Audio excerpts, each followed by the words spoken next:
Hello जय हिंद दोस्तों, मैं राहुल सिंह राहुल वाईफाई स्टडी में आपका बहुत बहुत स्वागत और अभिनंदन करता हूं। मित्रों, जैसा कि आप लोग जानते हैं, आज या फिर कल, यानी मेरा कहने का आज यहाँ कल का मतलब ये है कि यानी जो आपका आने वाला महीना है अगस्त या फिर उसके अगले महीने सितंबर, यानी चाहे जब लेखपाल की भर्ती आनी तो तय है, इस चीज़ को आप लोग भी मानते हैं। हाँ, कुछ दिक्कतें हैं, अभी आपकी प्रक्रिया थोड़ी लेट है, आपको पता है, वो मुझे बताने की ज़रूरत नहीं है। लेकिन लेखपाल की भर्ती की तैयारी की बात किया जाए तो कहीं न कहीं ये सब तैयारियाँ 1 महीने या 2 महीने के खेल नहीं है, ये आप भी जानते हैं, हम भी जानते हैं। कोई भी प्रतियोगी परीक्षा हो, लास्ट 1 महीना उसके लिए तो बेहद इम्पॉर्टेंट होता है। लेकिन परीक्षा के 5 से 6 महीने कहीं न कहीं आप इन बीच में जो तैयारी किए होते हैं वही आपका लास्ट 1 महीना में जाकर के उतरता है और वही आपको परीक्षा सफल कराता है। तो यानी हमें आज से ही परीक्षा की तैयारी करना ज़रूरी है। उसी श्रेणी में हम आपको, जैसा कि आप लोग जानते हैं, 8000 से ज़्यादा पदों पर राजस्व लेखपाल की भर्ती आने वाली है। आज हम 2015 राजस्व लेखपाल भर्ती का पेपर किस प्रकार से आया था, कौन कौन से किस प्रकार के क्वेश्चन थे, उन सब चीज़ों के बारे में चर्चा करेंगे। यहाँ पर हम आपको ये बताना चाहते हैं, हम ये नहीं कहना चाहते हैं कि पेपर सेम ऐसे ही आएगा, लेकिन कहीं न कहीं उस हद तक आप सोचने तक पहुँच जाएंगे, सोचकर पहुँच जाएंगे जो आपके लिए ज़रूरी है, लेखपाल भर्ती की परीक्षा के लिए ज़रूरी है। तो हम बात करेंगे आज लेखपाल भर्ती 2015 राजस्व लेखपाल भर्ती 2015 की क्वेश्चन पेपर के सुनने विथ आंसर, है ना। तो बढ़ते हैं, हम लोग देखते हैं पूरी खबर, पूरी जानकारी ले लेते हैं यहाँ से, महत्वपूर्ण जो भी आपके क्वेश्चन हैं राजस्व लेखपाल के संबंध में। और तो ठीक है, चलिए बढ़ते हैं। लेकिन उससे पहले चैनल पर अगर आप पहली बार विजिट किए हैं तो चैनल को जरूर सब्सक्राइब कर लें, साथ में बेल आइकॉन की घंटी ऑल नोटिफिकेशन जरूर प्रेस कर लीजिए। जैसा कि आप लोग लगातार राहुल वाईफाई चैनल के माध्यम से यूपीएससी, यूपीपीएससी, आरआरबी, एनटीपीसी और आरसी ग्रुप डी के साथ उत्तर प्रदेश दरोगा भर्ती की प्रत्येक महत्वपूर्ण खबर लगातार प्रोवाइड कराई जा रही है। तो चलिए बढ़ते हैं क्वेश्चन की तरफ सीधे और स्टार्टिंग करते हैं पार्ट 1 से। यानी जैसा कि आप लोग जानते हैं, अगर 2015 की भर्ती की बात किया जाए राजस्व लेखपाल का, तो 4 भाग में डिवाइड था। कितने? 4 भाग, है ना। 4 पार्ट में ये डिवाइड था। क्या क्या थे? हिंदी था, मैथ था, जीएस जीए था, है ना। और एक चीज़ क्या था जो महत्वपूर्ण चीज़ है, ग्रामीण जानकारी थी आपकी, है ना। क्योंकि लेखपाल जो भर्ती हो रही है ये कहीं न कहीं आपको ग्रामीण क्षेत्र से जुड़ना पड़ेगा, है ना। पब्लिक के बीच में आपको रहना पड़ेगा, इस चीज़ को आप ध्यान दीजिएगा। चलिए अब बात कर लेते हैं पहले क्वेश्चन, यानी पहले प्रथम भाग से, हिंदी से। तो पहला क्वेश्चन ऑन स्क्रीन आ चुका है, आप देख सकते हैं। पार्ट 1 यानी भाग 1 हिंदी से क्वेश्चन है ना। और मैं आज चीज़ बताना चाहता हूँ, वहाँ पर जहाँ पर कहीं पर टिक लगा होगा, है ना, और तो पॉइंट लगा होगा, तो आप उस पर ध्यान दीजिएगा। जो मैं आपको बताऊंगा या फिर जो मुझे नहीं आएगा, मैं आपसे भी पूरी तरीके से, कोई ऐसी बात नहीं है, मैं आपसे भी क्वेश्चन का आंसर ले सकता हूं कमेंट बॉक्स में, है ना। तो चलिए अब मैं बात करता हूं। देखिए पहला क्वेश्चन क्या था कि लिखित लोकोक्तियों या मुहावरे के सही अर्थ चुनकर लिखिए। आपके सभी प्रतियोगी परीक्षाओं में यूपीएससी के साथ जहाँ भी आपके हिंदी सेक्शन में आता है, लोकोक्ति या मुहावरा बेहद महत्वपूर्ण होते हैं और ये परीक्षा में आपकी जरूर पूछे जाते हैं। चलिए अब बात करते हैं, देखते हैं। खिसियानी बिल्ली खम्भा नोचे, बहुत बोलचाल की आम की भाषा है। हमारे ग्रामीण क्षेत्र में लोग बहुत ज़्यादा ऐसे बोलते हैं इस शब्दों को कि खिसियानी बिल्ली खम्भा नोचे। तो क्या मतलब होगा इसका? मैं आपको सीधे बताऊंगा आंसर। क्या? किसी बात पर शर्मिंदा होकर क्रोध करना, है ना। किसी बात पर शर्मिंदा होकर के क्रोध करना। चलिए आगे बात कर लेते हैं। शायद यहाँ पर 2 चीज़ें हो सकती हैं। अपनी शर्म से छिपाने के लिए व्यर्थ झुलझुलाना, ये भी हो सकता है, लेकिन मोस्ट चांसेस यही लग रहा है मेरे को। चलिए आगे बताता हूँ। काठ की हांडी बार बार नहीं चढ़ती है, क्या होगा इसका? यानी गलत तरीके से अगर आप व्यवहार किसी के साथ कर रहे हैं तो वो आपसे 1 बार 2 बार धोखा खा सकता है, लेकिन तीसरी बार नहीं खा सकता। यानी छल कपट का व्यवहार हमेशा नहीं चलता, है ना। ऑप्शन नंबर डी इसका होगा। चलिए आगे बात कर लेते हैं। क्वेश्चन नंबर 3 एंड 4, लिखित शब्दों के विलोम शब्द, अपोजिट आपको बताना है। क्या शब्द है? क्रिस। क्रिस मतलब होता क्या है यहाँ पर? भव मतलब जैसा कि आप लोग जानते हैं क्या होता है, संसार। केस मतलब बाल, बिटअप मतलब बंगल, आप ये जानते हैं। तो यहाँ हष्ट पुष्ट जो दे रखा है, कृष मतलब जो आपका होता है क्या होता है फ्रेंड्स, कमज़ोर। कृष मतलब कमज़ोर होता है। तो यहाँ पर क्या, बी नंबर हष्ट पुष्ट इसका अपोजिट होगा।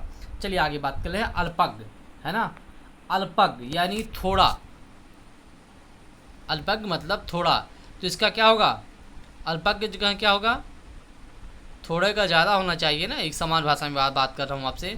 तो यहाँ पर देखिए कहीं ऐसा कुछ लिखा, अभिज्ञ, कृतज्ञ, कृतघ्न का है, अवज्ञ यानी जहाँ अवज्ञ अवज्ञ। तो यहाँ पर अल्पज्ञ सर्वज्ञ तो दे नहीं रखा है, तो यहाँ पर जो होगा आपका ये सर्वज्ञ है, ऑप्शन नंबर ए, है ना। यही आपका अपोजिट होगा अल्पज्ञ का, ए सर्वज्ञ, है ना। चलिए आगे बात कर लेते हैं, खूंटी शब्द का बहुवचन, प्लूरल बनाना है आपको खूंटी का। तो खूंटी का क्या, खूंटियाँ, है ना। चलिए आगे बताता हूँ, निम्नलिखित अनेकार्थी शब्द का दूसरा अर्थ बताइए। अज अजन्मा, तो क्या मतलब, अज अजन्मा जिसका जन्म ना हुआ हो, मतलब जब से जन्म लिया हो चल रहा हो, तो क्या हो जाएगा इसका, अज अजन्मा मतलब आजीवन। चलिए आगे दे लेते हैं, निम्नलिखित में से शब्द वर्तनी की दृष्टि से शुद्ध है, तो वह कैंडिडेट प्रतिनिधि, ऑप्शन नंबर ए, है ना। चलिए आगे देख लेता हूँ, यहाँ से देखिए ये एरर डिटेक्शन का क्वेश्चन है, देख सकते हैं वाक्य दिया गया है, आपको बीच में कहीं भी कोई गड़बड़ लग रहा हो तो उसको आपको टिक करना, अन्यथा फिर नानाबदीज हो जाएगा, कोई त्रुटि नहीं है, नो एरर हो जाएगा। विद्यालय में जलपान को उत्तम प्रबंध है, तो यहाँ पर जलपान के लिए होना चाहिए ना, विद्यालय में जलपान के लिए उत्तम प्रबंध है, बाकी सब कुछ सही है, यानी विद्यालय में, यानी option number B is the right answer, यही गलत है। मुझे रेलगाड़ी में यात्रा करना अच्छी लगती है, अच्छा लगता है, अच्छी लगती है, अच्छा लगती है, अच्छी लगती है रेलगाड़ी में यात्रा करना। यात्रा तो हम रेलगाड़ी में बैठ कर ही करते हैं या बस में बैठ कर करते हैं, ये भी सही है, मुझे ये भी सही है। तो यानी अच्छा लगती है, लगता है रेलगाड़ी को लेकर के, ये तो आपका जो लिंग होगा उस हिसाब से उसकी जो है बोलचाल की भाषा होगी कि मुझे रेलगाड़ी में यात्रा करना अच्छी लगती है। अब कहीं न कहीं यही अच्छी लगती है, जो ये शब्द जो है ये गड़बड़ है, यही आपका राइट आंसर होगा, ऑप्शन नंबर सी। चलिए आगे बात कर लेते हैं, इनमें कौन सा शब्द तत्सम है। यहाँ पर तत्सम कौन सा शब्द बताएं, तत्सम मतलब जैसा कि आप लोग जानते होंगे ना, तत्सम तद्भव आपको पता होगा, बहुत ही आसान चीज़ है। तो आज ये भी क्या है, तद्भव, आँख, आँख का क्या होता है, चक्षु भी होता है ना, तो आँख भी क्या है, आई प्रकार से आपका क्या है, तत्सम, सॉरी तद्भव है। और यहाँ पर जो तत्सम आपका दे रखा है, अग्नि होता है, इसका अग्र, ऑप्शन नंबर सी, अग्र जो है यहाँ पर तत्सम है, ऑप्शन नंबर सी। चलिए क्वेश्चन सिर्फ मैं बताने का यही हमारा उद्देश्य है कि आप लोग देख लीजिए किस प्रकार से लेखपाल भर्ती में पर आपके क्वेश्चन आते हैं, जो परीक्षा दिए हैं या फिर जो पहले देख चुके हैं उनके लिए भी एक प्रैक्टिस हो सकता है। चलिए आगे देख लेते हैं, 11-12 नंबर शब्द चुनना है। पर्वत की तलहटी को हम लोग क्या बोलते हैं, बेसिन, है ना, पर्वत की तलहटी को बेसिन बोला जाता है। आगे बात करते हैं, कंजूसी से ध्यान व्यय करवाने वाला क्या बोला जाता है उसको, मित्त व्ययी, है ना, मित्त व्ययी। चलिए आगे देख लेते हैं, क्वेश्चन नंबर 13 आपके स्क्रीन पर आप देख सकते हैं, 13 number fill in the blanks है। उसका हृदय इतना कोमल है कि मित्र तो क्या वह अपने शत्रु को भी चोट नहीं पहुंचा सकता। क्या होगा, मित्र का शत्रु, ऑप्शन नंबर ए। देश रक्षा के लिए प्रत्येक नागरिक को क्या होना चाहिए, देश रक्षा के लिए प्रत्येक नागरिक को प्रबुद्ध होना चाहिए, संबद्ध होना चाहिए, उद्धत होना या उद्धत होना चाहिए, तो ऑप्शन नंबर डी, उद्धत रहना चाहिए। अरविंद का पर्यायवाची क्या होगा, सिनोनिम से पूछा अरविंद का मतलब कमल होता है ना, ऑप्शन नंबर सी। निर्धन में कौन सा संबंध है, निर्धन में तो बहुत आसानी से आप बता सकते हैं, क्या है, विसर्ग है ना, नी लगेगा ना यहाँ पर, तो क्या होगा, विसर्ग संधि होगी। देशांतर में कौन सा समास है, देशांतर तत्पुरुष समास होना चाहिए, कर्मधारय बहुवचन द्विगु, यहाँ पर दे नहीं रखा है, तत्पुरुष समास होना चाहिए, देशांतर में तत्पुरुष समास होना चाहिए, लेकिन अगर यहाँ पर नहीं दे रखा है तो ये आपका होगा तत्पुरुष के जो के समान, यानी ऑप्शन नंबर ए हो सकता है, ऑप्शन नंबर ए कर्मधारय। है ना, देशांतर का। वैसे देशांतर अगर बात किया जाए तो कहीं न कहीं ये जो है या तो क्वेश्चन ही गड़बड़ हो सकता है, सॉरी क्वेश्चन तो गड़बड़ नहीं हो सकता है, लेकिन आंसर जो दिए गए वो गड़बड़ हो सकता है। वैसे देशांतर तो तत्पुरुष समास है। चलिए आगे देख लेते हैं। अंबर पनघट में डुबो रही है तारा घट उषा नगरी, कौन सा अलंकार है यहाँ पर, ये आपको देखना है। अंबर पनघट में डुबो रही है तारा घट उषा नगरी, उपमा अलंकार है ना। चलिए आगे देख लेते हैं। तद्भव शब्द बताना है यहाँ पर, तद्भव शब्द बताना है तो तद्भव अमी भी क्या है, तत्सम है। उलूक भी उल्लू का होता है। कुपुत्र जो है तद्भव शब्द कुपुत्र, ऑप्शन नंबर बी है ना, कुपुत्र ही तद्भव शब्द है इसमें। चलिए आगे बात कर लेते हैं। वाक्य आपको सही चुनना है, देख लेते हैं। 4 आपको दिए गए हैं। तुलसी जी अवधि के श्रेष्ठ कवि और ब्रजभाषा के सूर हैं। तुलसी अवधि के श्रेष्ठ कवि हैं और सूर ब्रजभाषी हैं। तुलसी और सूर अवधि ब्रज के श्रेष्ठ कवि हैं। तुलसी और सूर क्रमशः अवधि और ब्रज भाषा के श्रेष्ठ कवि हैं। जी हाँ, तुलसीदास जी अवधि भाषा के और सूरदास जी ब्रज भाषा के श्रेष्ठ कवि थे। Option number D is the right answer, यानी कोई यही आपका सेंटेंस सही है। आगे बात करेंगे। जीवन और साहित्य का निकट संबंध है, जीवन और साहित्य का घोर संबंध है, जीवन और साहित्य का अगाध संबंध है, जीवन और साहित्य का घनिष्ठ संबंध है। क्या है, जीवन और साहित्य का घनिष्ठ संबंध है। ऑप्शन नंबर डी है ना। चलिए आगे बात कर लेते हैं। करुण रस का स्थायी भाव आपको बहुत ही आसानी से पता होगा, शोक होता है। मैं खाना खा चुका था, इस वाक्य में कौन सा भूतकालिक भेद है, तो कौन सा पूर्ण, मैं खाना खा चुका था यानी पूर्ण भूत है, खाना वो खा चुका था पूर्ण भूत है। खाना खा चुका था, मैं खाना खा चुका था, तो इसमें कहीं ना कहीं 2 दिख रहे हैं, आसन्न भूत भी हो सकता है और पूर्ण भूत भी हो सकता है। चलिए आगे देख लेता हूँ। राजा सेवक को कम्बल देता है, वाक्य में रेखांकित पद का देख रहे हैं। कर्ता ने कर्म को है, बिल्कुल मिल चुका है, को मतलब मिल गया यहाँ पर, कर्म कारक है। कौन सा कर्म कारक, ठठेरा शब्द का लिंग परिवर्तित, यानी ठठेरा पुरुष और उसकी स्त्रीलिंग क्या हो गई, ठठेरीन होगी ना। Option number is the right answer. चलिए ये आपका हिंदी पोर्शन हो चुका है। अब बढ़ते हैं अगले जीएस पोर्शन देखते हैं। जो आपका जनरल अवेयरनेस दिया रखा है वो हिंदी और इंग्लिश दोनों में दिया गया है ना, तो आसानी थोड़ी होगी समझने के लिए आप लोगों के लिए, अगर जो नहीं समझ पाएंगे। बता देता हूँ यहाँ पर, मैं हिंदी में ही आपको रीड करूँगा।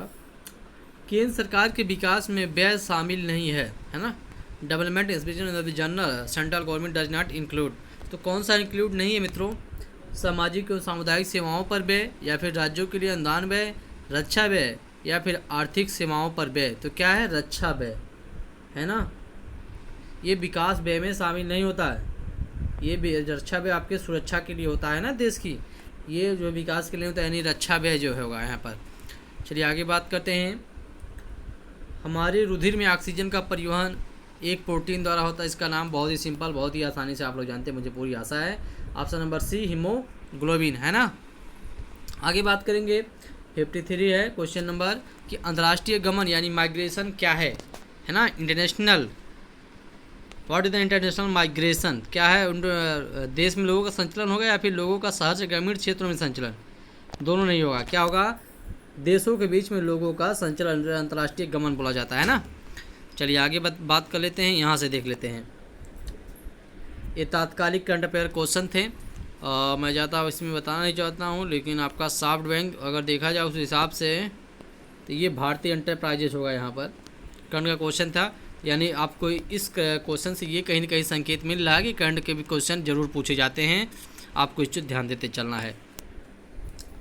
नेपाल में 2015 में 14 में जो भूकंप आया था, भयंकर, आपको पता होगा, त्रासदी आई थी, उसमें भारत सरकार द्वारा बचाव कार्यों के लिए बचाव कार्यों का जो रेस्क्यू किया गया था और उसको नाम क्या दिया गया था, तो क्या नाम दिया गया था उसे, ऑपरेशन मैत्री है ना।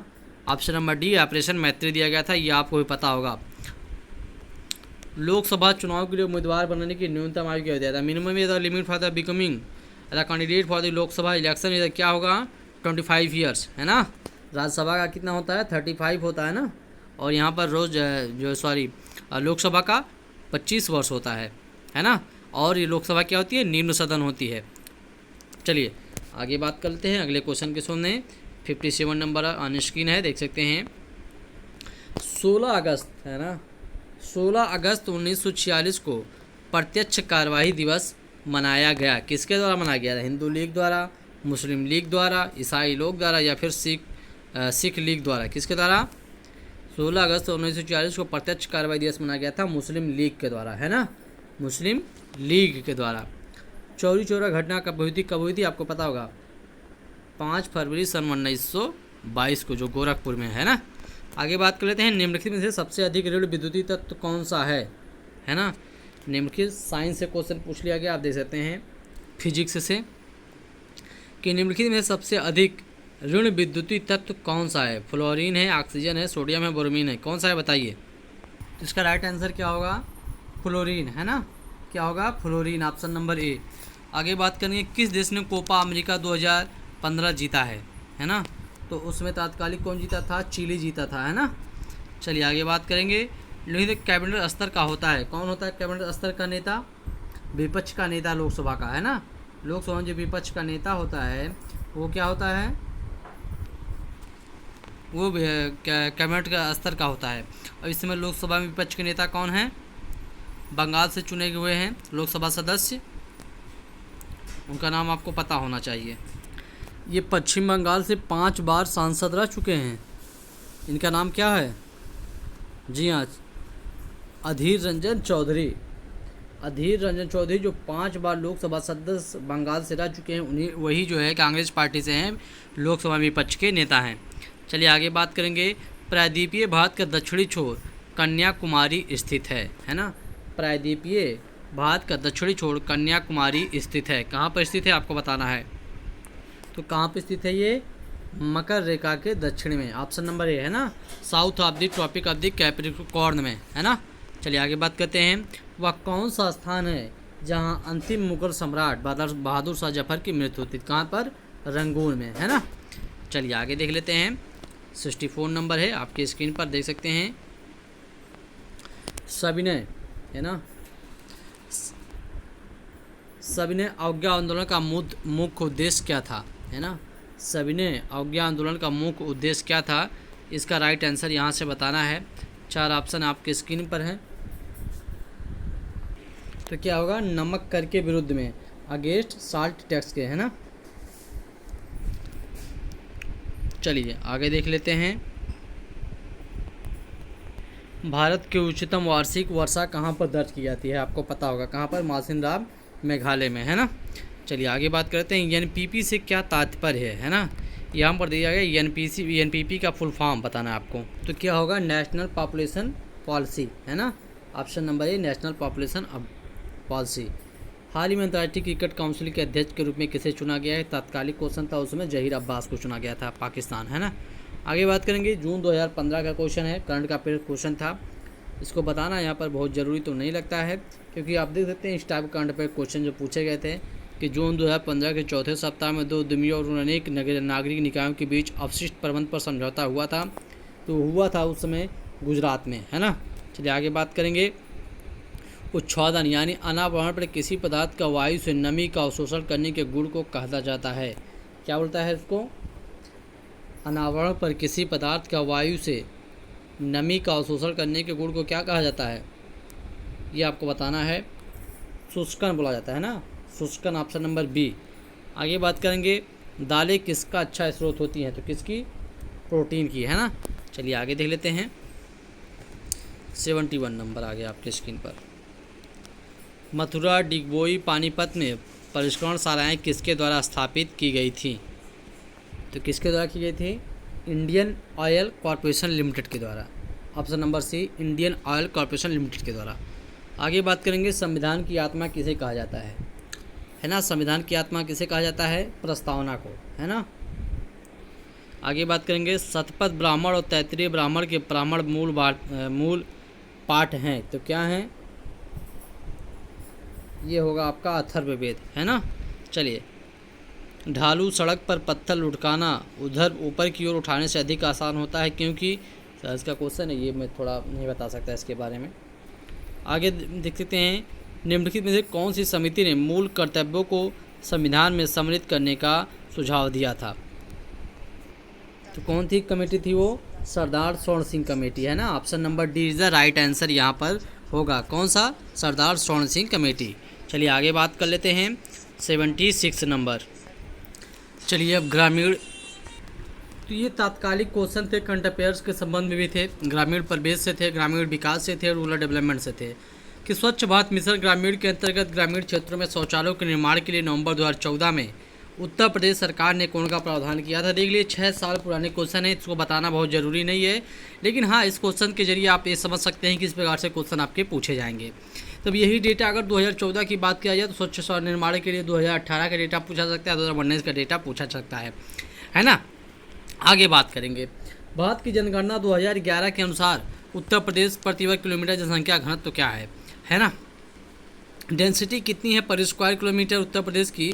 तो कितनी है? 829 है ना, 829 है। अगर बात करिए 2001 में, तो 2001 में जो थी वो 629 थी, वो बढ़ करके 829 हो गई 11 में। अब 21 का होने वाला है, उसके बाद डेटा आएगा, लेकिन अभी डेटा हमारे 2011 के समय नहीं पूछे जाएंगे। अब ये भी तात्कालिक क्वेश्चन आप देख सकते हैं। ग्रामीण पेयजल कार्यक्रम के अंतर्गत 2022 तक देश में हर ग्रामीण व्यक्ति को उनके घरेलू परिसरों में या फिर उनके घरों से क्षैतिज या फिर ऊर्ध्वाधर दिशा में 50 मीटर की दूरी से कम करने पर कितने लीटर प्रति लीटर व्यक्ति प्रतिदिन पेयजल का उपलब्ध होना चाहिए? तो यहाँ पर जो डेटा है मैं बता नहीं सकता, अब इस डेटा को मुझे सर्च करना पड़ेगा, आप सर्च करके देख भी सकते हैं। आगे बात करूँगा उत्तर प्रदेश में 75 जिलों सहित कितने प्रमुख मंडल हैं? तो कितने मंडल हैं? आज भी वही हैं, 18 मंडल हैं, है ना। उत्तर प्रदेश में कितने प्रमंडल हैं? 18। चलिए बात करते हैं अब 80 क्वेश्चन यानी 80 नंबर के बारे में। सामाजिक वानिकी कार्यक्रम, सामाजिक वानिकी कार्यक्रम का उद्देश्य निम्नलिखित में सभी क्षेत्रों में बड़े पैमाने पर वृक्षारोपण करना है। शिवा। अब देखते हैं क्या है यहाँ पर। फसल के अनुपयुक्त सार्वजनिक भूमि पर, हाँ जी हाँ, फसल के लिए जो अनुपयुक्त नहीं वहाँ पर आप जो है पेड़ लगाने के कार्यक्रम है। नगरीय औद्योगिक संपदाओं में, सड़कों रेल पटरियों के साथ साथ और निम्नलिखित वन आरक्षित क्षेत्रों में, है ना। निम्नलिखित वन यानी कहाँ पर? संपदाओं में, नगरीय औद्योगिक संपदाओं में, ये आपका राइट आंसर होगा, बी नंबर, है ना। आगे बात करेंगे मनरेगा के लिए। उत्तर प्रदेश में किस वर्ष में MGNREGA यानी मनरेगा प्रारंभ किया गया था? तो कब प्रारंभ किया गया था उत्तर प्रदेश में मनरेगा, बताइए। तो कब शुरू किया गया था? 2006 में, है ना। उत्तर प्रदेश में 2006 में 2 फरवरी 2006 को, और ये शुरू किया गया था। साथ में जब पूरे देश में 2006 में शुरू हुआ था, और ये 200 जिलों में से शुरू हुआ था पूरे देश में, और उसमें से उत्तर प्रदेश में भी 2006 में शुरू हुआ था, है ना। और 1 अप्रैल 2008 को ये भारत के सभी 593 जिलों में से लागू कर दिया गया था। उसके बाद भी ज़िले बने हुए हैं, तो 616 या 622 ज़िले पूरे भारतवर्ष में, ये भी आपको डेटा याद रखने जाना, 616 या फिर 622 ज़िले पूरे भारतवर्ष में इस वक्त हैं। आगे बात करेंगे क्षेत्रफल की दृष्टि से उत्तर प्रदेश का भारत के राज्यों में कौन सा स्थान है ना। क्षेत्रफल की दृष्टि से भारत में राज्यों में कौन सा स्थान है उत्तर प्रदेश का? तो कौन सा यहाँ पर? 4th है, चौथा नंबर, है ना। ऑप्शन नंबर ए चौथा। पहले पे कौन सा है? राजस्थान है, दूसरे पे मध्य प्रदेश है, तीसरे पे महाराष्ट्र है, और चौथे नंबर पर उत्तर प्रदेश है। क्षेत्रफल की दृष्टि से, पॉपुलेशन के हिसाब से देखा जाएगा तो नंबर 1 ही है ना। चलिए आगे बात करेंगे। 9वीं पंचवर्षीय योजना जो 1997 से 2002 के बीच में चली, ग्रामीण क्षेत्रों में BPL यानी बिलो पॉवर्टी लाइन के नीचे निश्चित किए गए वार्षिक पारिवारिक आय स्तर क्या है ना। तो 1997 2002 में क्या थी BPL की, ये आपको बताना है। तो उसमें तात्कालिक कितनी थी? 18,000 थी, है ना, 18,000 थी। चलिए आगे बात कर लेते हैं। उत्तर प्रदेश में प्रमुख रेल इंजन संयंत्र कहाँ पर स्थित है? तो कहाँ पर स्थित है? मुगल सराय, है ना, मुगल सराय में स्थित है। आगे बात करते हैं, यहाँ से क्वेश्चन आ गया है, स्क्रीन पर आप देख सकते हैं। उत्तर प्रदेश, है ना, राजमार्ग भू नियंत्रण अधिनियम किस वर्ष पारित किया गया था, है ना। कब हुआ था फ्रेंड्स? ये 1945 में, है ना, 1945 में। आगे बात करेंगे अम्बेडकर विशेष रोजगार योजना ABRY के अंतर्गत समान श्रेणी के लाभार्थियों के लिए उपलब्ध कराई इकाई लागत प्रतिशतता एवं अधिकतम आर्थिक सहायता माना सब्सिडी धनराशि क्या है ना। तो कितनी है वो? 33% है अधिकतम, है ना। चलिए आगे बात करेंगे। मिड डे मील के संबंध में। मिड डे मील प्रोग्राम के अंतर्गत मध्याह्न भोजन के पकाने, परोसने और उपभोग करने में स्वच्छता का ध्यान रखने के लिए जांच पड़ताल कितनी आवृत्ति करनी चाहिए? तो कौन सा है ये? वो डेली है ना, दैनिक है। एक ग्राम पंचायत में महिलाओं के लिए कितने % आरक्षित होते हैं, ये आपको बताना है। तो अकॉर्डिंग 1983 कॉन्स्टिट्यूशन अमेंडमेंट के अनुसार बात किया जाए तो कितना है वो? 50% है ना। कितना है? 50%, ऑप्शन नंबर बी। चलिए आगे बात कर लेते हैं। यहाँ से क्वेश्चन है, ये क्वेश्चन आप देख सकते हैं। उत्तर प्रदेश राज्य के वित्तीय स्वास्थ्य की देखरेख तथा सरकारी लेन देनों में पारदर्शिता लाने के लिए कौन सी वेबसाइट तैयार की गई है? तो वो तात्कालिक है, मैं इसके बारे में थोड़ा भी नहीं बता सकता आपको। मध्य भारत में 1 बीघा कितने हेक्टेयर के बराबर होता है? तो कितने होते हैं? 0.2529 हेक्टेयर। ऑप्शन नंबर ए यहाँ पर राइट है। आगे बात करेंगे, कौन से शास्त्रीय नृत्य रूप का उत्तर प्रदेश में उद्भव हुआ है ना। तो कौन सा हुआ है? कुचिपुड़ी आप जानते हैं केरला, आंध्र प्रदेश। घूमर जो है ये राजस्थान। भारतनाट्यम ये भी दक्षिण भारत का है, यानी कथक ये उत्तर प्रदेश में है ना। जमाबंदी से क्या तात्पर्य है? जमाबंदी से क्या तात्पर्य है? तो क्या ये भू अधिकारों के प्रलेख है ना, भू अधिकारों के प्रलेख। आगे बात करता हूँ 93 नंबर, यहाँ से देख सकते हैं। SGSY का फुल फॉर्म पूछा गया आपसे, तो क्या होगा? सौर जयंती ग्राम स्वरोजगार योजना होगा। ऑप्शन नंबर ए यहाँ पर राइट होगा। आगे बात करेंगे, किस मंडल को विश्व के उत्कृष्ट कालीन उद्योगों के केंद्र माना जाता है? तो कौन से मंडल को? वो मिर्ज़ापुर मंडल को है ना। उत्तर प्रदेश में मिर्ज़ापुर मंडल को उत्कृष्ट कालीन उद्योगों के लिए माना जाता है। उत्तर प्रदेश में लिंग अनुपात 2001 में 898, वर्ष 2011 में वो कितना हो चुका है? तो कितना हो चुका है? 912 हो चुका है ना, 912। आगे बात कर रहे हैं, उत्तर प्रदेश में किस प्रकार की मिलें सबसे अधिक संख्या में हैं, है ना। तो किस प्रकार की मिलें हैं? वो आपकी चीनी मिलें सबसे ज़्यादा हैं, है ना, चीनी मिलें। और सर्वप्रथम चीनी मिल जो स्थापित की गई थी उत्तर प्रदेश में ही स्थापित की गई थी, संभवतः गोरखपुर के इलाके में, है ना। चलिए आगे बात कर लेते हैं। BPL यानी बिलो पॉवर्टी लाइन सूचियों में छूटे हुए BPL परिवारों को लाभ पहुंचाने के लिए कौन सी योजना प्रारंभ की गई है? तो कौन सी? उस समय तात्कालिक कौन सी योजना शुरू हुई थी? समाजवादी आवास योजना, है ना, या फिर समाजवादी पेंशन स्कीम। ये तात्कालिक था, मैं इसके बारे में थोड़ा नहीं बता सकता आपको। निम्नलिखित में से कौन सा एक उत्तर प्रदेश राज्य के अधीनस्थ न्यायालयिक सेवा के रूप में कार्य करता है ना। निम्नलिखित में से कौन सा एक उत्तर प्रदेश राज्य के अधीनस्थ न्यायिक सेवा के रूप में कार्य करता है? तो कौन सा है वो? पीलीभीत जिला न्यायालय, है ना। आगे बात करेंगे, ब्रिटिश शासन के दौरान उत्तर प्रदेश में भूमि पंजीकरण किस अधिकारी द्वारा किया जाता था, है ना। किसके द्वारा किया जाता था बताइए? तो किसके द्वारा किया जाता था? वो काजी के द्वारा, है ना, काजी के द्वारा। आगे बात करेंगे राज्यसभा में, और लास्ट क्वेश्चन है इस वीडियो का, कि राज्यसभा में कितनी सीटें उत्तर प्रदेश से हैं? कितनी हैं? 31 हैं। राज्यसभा से 31 हैं, है ना। तो ये पूरे क्वेश्चन थे 75 में। मैथ सेक्शन का क्वेश्चन नहीं कराया, सॉरी 75 क्वेश्चन नहीं थे ये। टोटल 80 क्वेश्चन होते हैं आपके राजस्व लेखपाल की परीक्षा में, जो पूर्व परीक्षा हुई थी यानी 2015 में, है ना। और उनमें से मैं केवल आपको मैथ सेक्शन का क्वेश्चन नहीं बताया हूँ, और शायद और बाकी सभी सेक्शन के क्वेश्चन मैं आपके समक्ष रखा हूँ। और मैं आशा करता हूँ सभी क्वेश्चन कहीं न कहीं आपको एक दिशा देंगे, एक पढ़ाई करने की ओर। आप किस तरीके से आपको पेपर तैयार करना है आप देख सकते हैं। आगे भी जैसे ही परीक्षा नज़दीक आएगी या फिर जैसे ही विज्ञापन जारी किया जाता है, मैं आपको अनअकैडमी प्लेटफॉर्म पे भी मिलूँगा, और यूट्यूब के माध्यम से भी मैं आपको लगातार इसके संबंध में, हिंदी के संबंध में, आपके GS के संबंध में प्रैक्टिस भी करवाऊँगा, और आपको इसमें मैं जो है पढ़ाऊँगा भी। तो इस चीज़ को लेकर आप लोग आश्वस्त रहिए। जैसे विज्ञापन जारी होता है मैं सीधे आपको अनअकैडमी प्लेटफॉर्म पर मिलूँगा। और हाँ, एक चीज़ और, अगर आप डेली करंट अफेयर्स के क्वेश्चन लेना चाहते हैं तो हमारे डिस्क्रिप्शन बॉक्स में उसका लिंक दे दिया जा रहा है, खबरी ऐप का। खबरी ऐप एक ऑडियो प्लेटफॉर्म है, जानते हैं आप लोग, जहाँ पर ऑडियो के ज़रिए आप लोगों को जो है चीज़ें बताई और समझाई जाती हैं। वीडियो प्लेटफॉर्म नहीं है खबरी ऐप। तो खबरी ऐप का वो आप लोग डाउनलोड करिए और लगातार आपको वहाँ से बहुत सी चीज़ों के बारे में जानकारी ले सकते हैं खबरी ऐप के ज़रिए। तो उसका लिंक हमारे डिस्क्रिप्शन बॉक्स में दे दिया जा रहा है। तो आप लोग ज़रूर खबरी ऐप पर राहुल वाईफाई स्टडी चैनल को फॉलो करिए और डेली करंट अफेयर क्वेश्चन के साथ साथ सुबह 7 बजे वहाँ पर आपको daily current affair question provide किए जाते हैं। उसके साथ साथ इवनिंग में आपको महत्वपूर्ण जीएस के भी क्वेश्चन यानी जनरल साइंस से या फिर जो है जनरल स्टडी से भी क्वेश्चन आपको देखने को मिलेंगे।